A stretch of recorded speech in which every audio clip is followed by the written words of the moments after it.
So this is my example of what I would do if I had to write a psychology paper for one of my courses, let's say.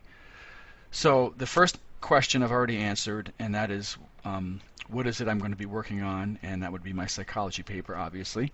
The second question is when will I follow through? So to make it concrete and specific, I'm thinking of my situation. So for me, it would be tonight after I put the kids to bed, I will turn off the TV and work on my paper for at least an hour.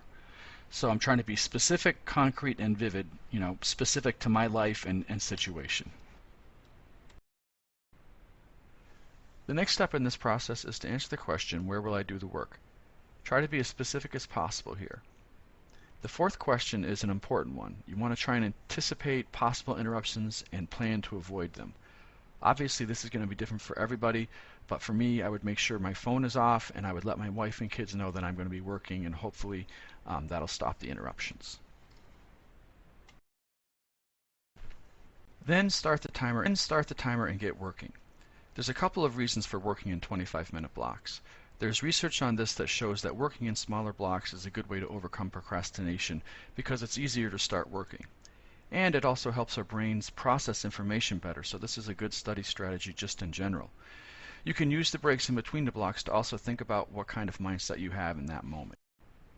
So there are some things to be on the lookout for as you start writing. This is a good time to start practicing being aware of your mindset and trying to pay attention to the kinds of messages that you're telling yourself as you begin the process of writing. Are these messages growth mindset messages or fixed mindset messages? So you want to try to pay attention at the beginning, middle, and end of working. And if it's a fixed mindset message, you want to try talking back to it with a growth mindset message.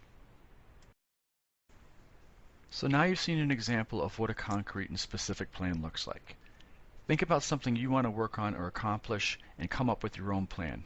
Make it concrete and specific and see if it helps you accomplish your goal. And remember to monitor the mindset messages that you tell yourself while you carry your plan out. This will help you maintain a growth mindset while you work. In the next video, we'll talk about reasons why the growth mindset works so well.